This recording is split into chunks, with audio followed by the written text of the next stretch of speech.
I'm bringing out all the big guns now. Today we are gonna go to Random Tag! The Random Tag! I'm gonna set a 1-hour timer, and the only rule is be as many demons as you can. 3, 2, 1, go! Randomize them. Okay. So I haven't played this one. Medium in length, the first sin level. Okay. Bro, how'd I already die to 5.92? There were so many blue orbs here. You gotta be like lightning speed. There's fakes too. Oh my god, I think I gotta go into practice mode like right away. Yeah, I'm going into practice mode as well.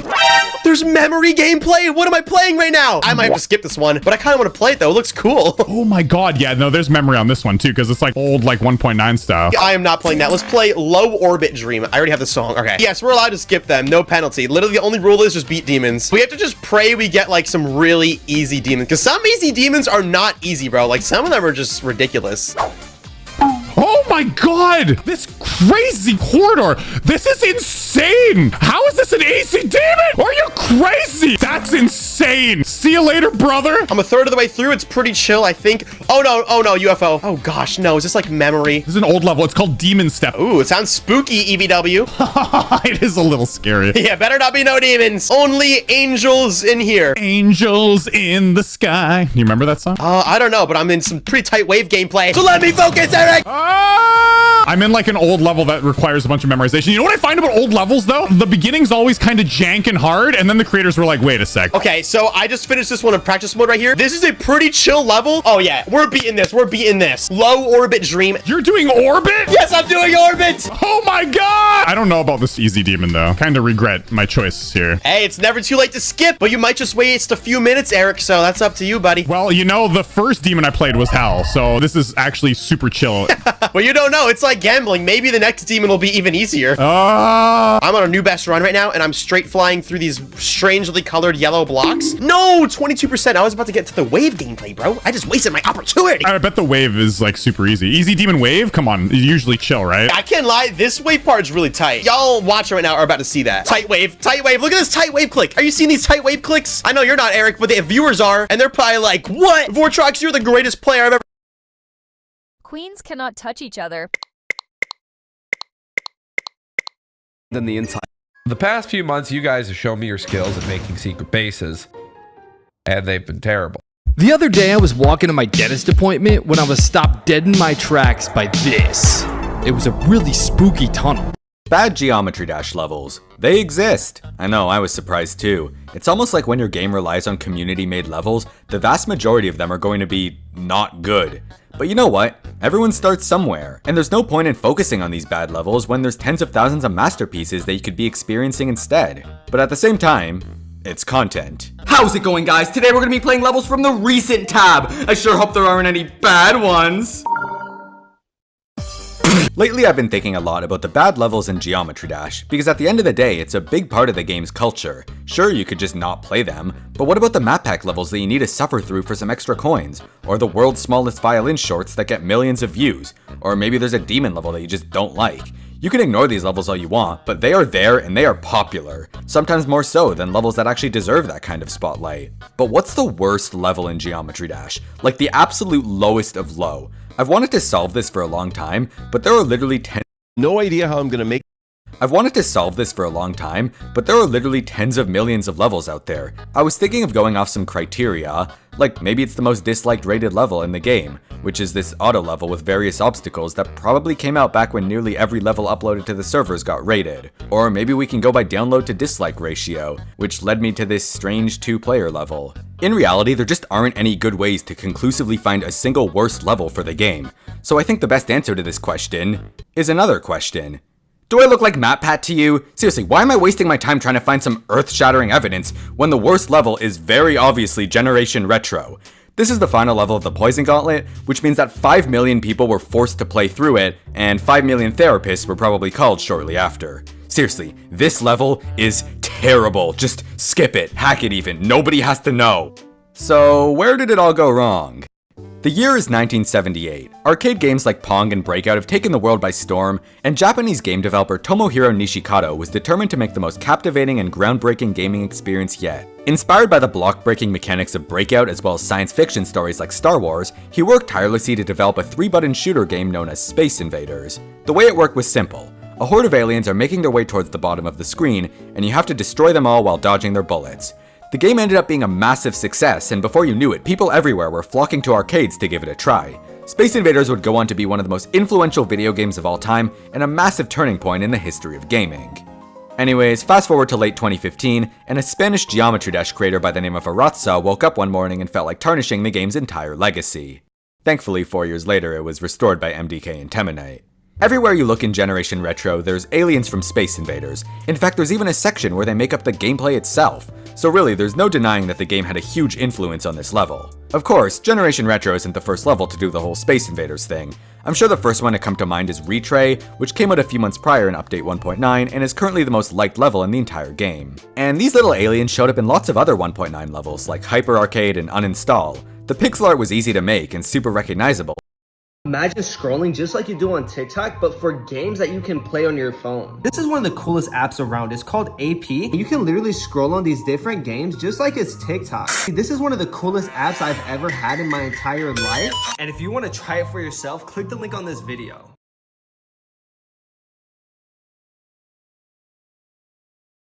When the Israelites saw Pharaoh's chariots, they were terrified. But God told Moses to raise his staff toward the Red Sea. God sent a strong wind and parted the sea. A dry path appeared, and the Israelites walked straight through the Red Sea. There was a wall of water on each side of them. They arrived safely on the other side.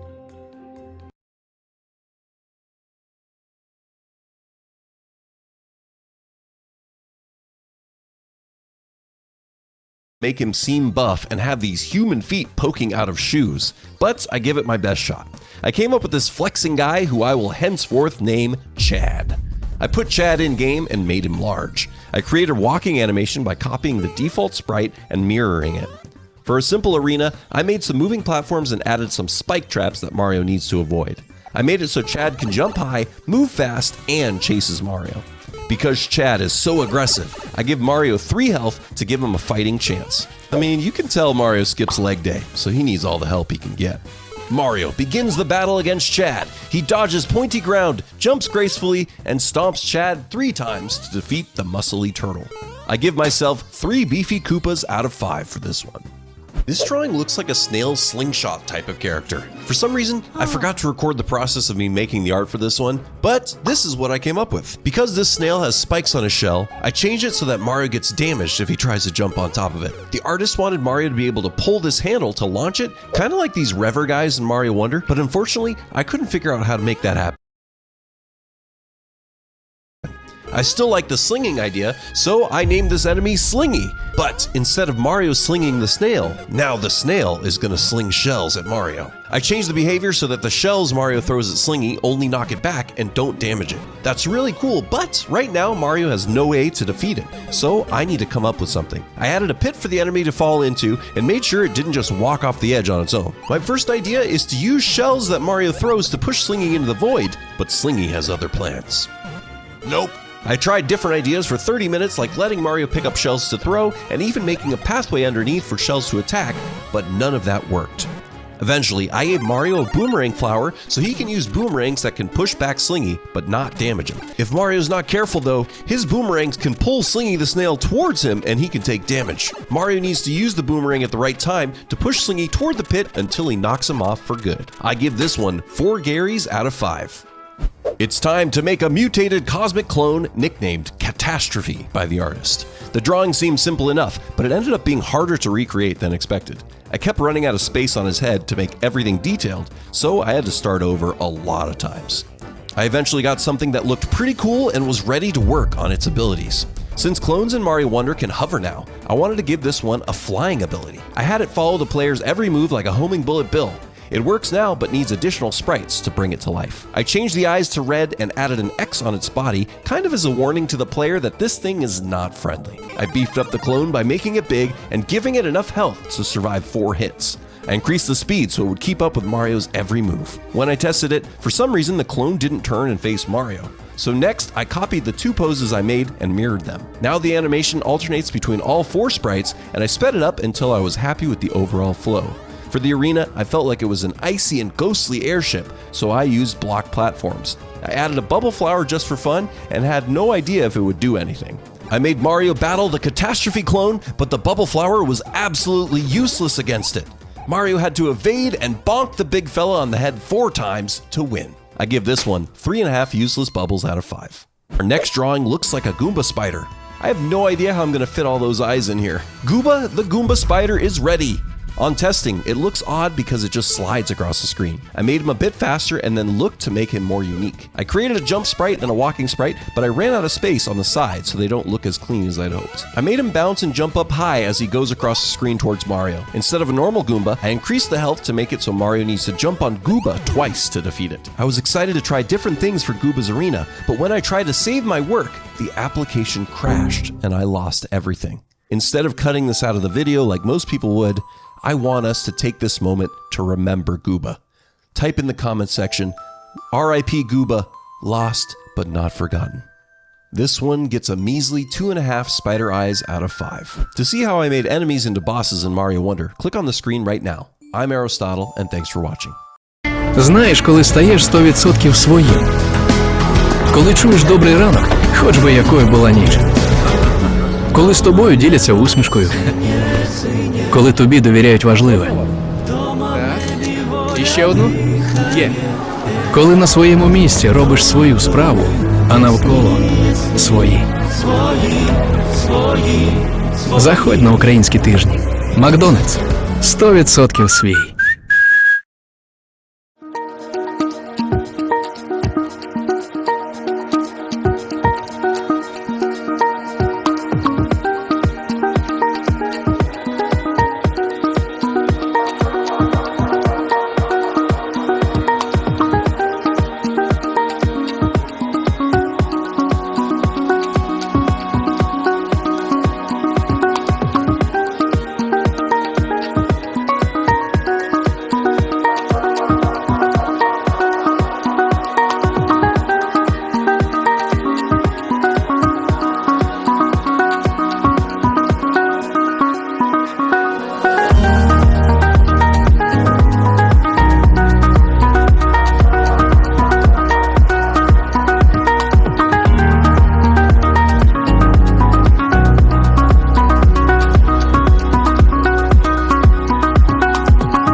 In Mario Odyssey, you can only play as Mario. That's kind of boring. So today, not only are we playing as 15 cooler characters, we're giving each one custom abilities to feel unique. Dry Bones is an iconic character, but Nintendo barely lets him do anything.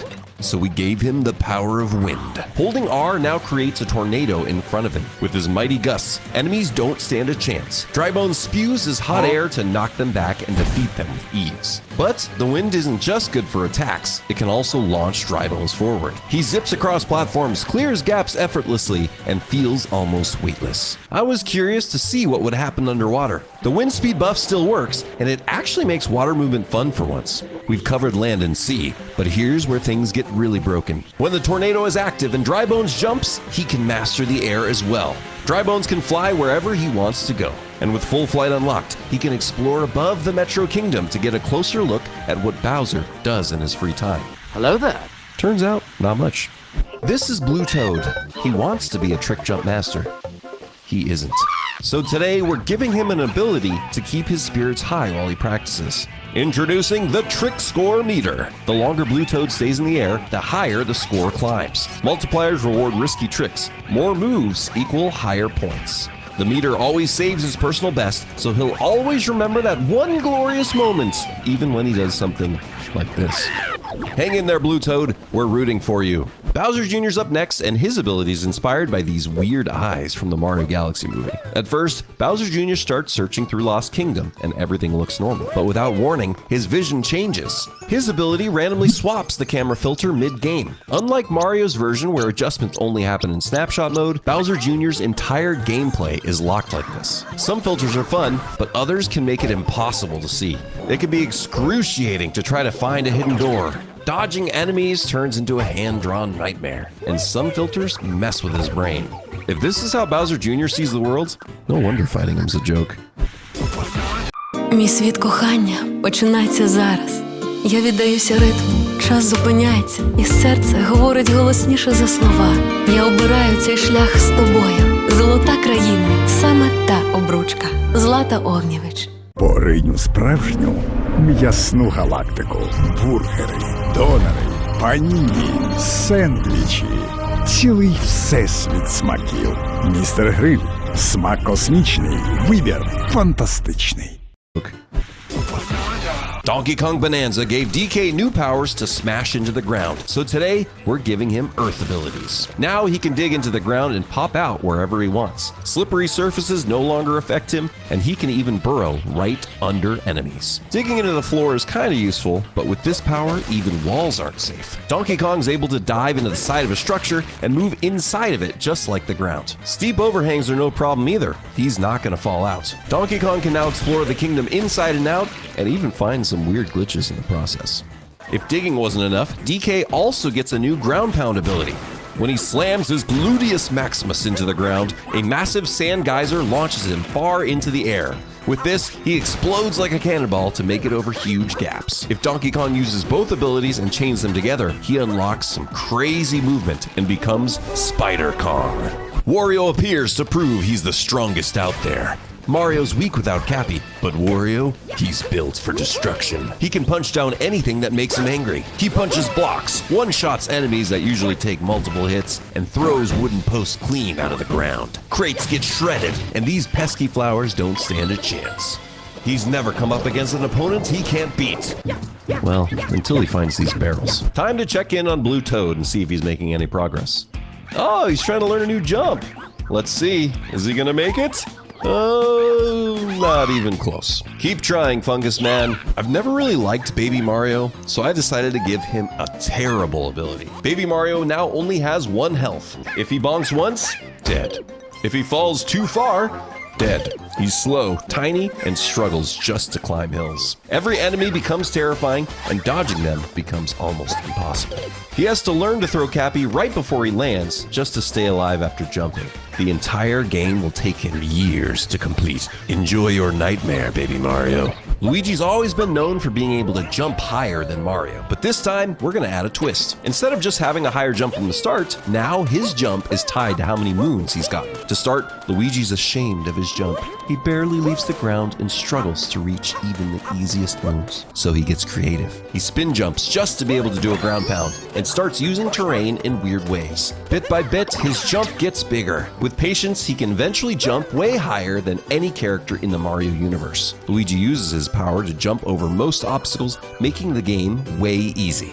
He can clear the boring kingdoms quickly and get back to the fun parts of the game. He travels from one end of the kingdom to the other and can go anywhere he wants with a single button press. By the time he gets all 999 moons, Luigi can launch himself so high that spark pylons seem pointless. Well, maybe he should have used it. Everyone can agree that Yoshi is one of the best Mario characters ever. He doesn't deserve all the abuse that players put him through. So today, we're gonna make him immune to damage. Yoshi can now walk on spikes and even take a nap. He walks through hordes of enemies without breaking a sweat. He's almost completely immortal, unless something pushes him off a cliff. But when it gets cold, he doesn't warm up by a fire, he becomes the fire. He uses his newfound power to study the behavior of the wildlife before bonking them. Why are these frying pan bros jumping back and forth endlessly? Are they protecting the cheese? Or do they want to cook up Yoshi in some twisted dinosaur soup? These are the questions that keep us all up at night. Dry Bowser's one of the deadliest characters in the Mario universe, but he has one fatal flaw. He has no pockets. Because of this weakness, he can't keep the gold he collects, and he loses 1 coin every second. That doesn't sound too terrible on its own, but if this coin counter hits 0, he dies. So now he's frantically tearing through kingdoms, destroying enemies, smashing objects, and stealing every coin he can find just to stay alive. He's hunting everywhere and has to plan the best route to always feast on the delicious gold. If he isn't able to grab enough gold before the counter expires, he dies. Over and over. No, really, he just can't play ever again. The poor guy just really needed pockets. Waluigi thrives on chaos, so I found a fitting ability for him. Every few seconds, he gets teleported somewhere random on the map. He could be just about to gobble up some sweet, sweet gold, and then... nope. He meets a lonely guy and wants to make a friend? Nah. He hangs out in a safe spot, and then... he suddenly appears in a deadly area and is hit with a giant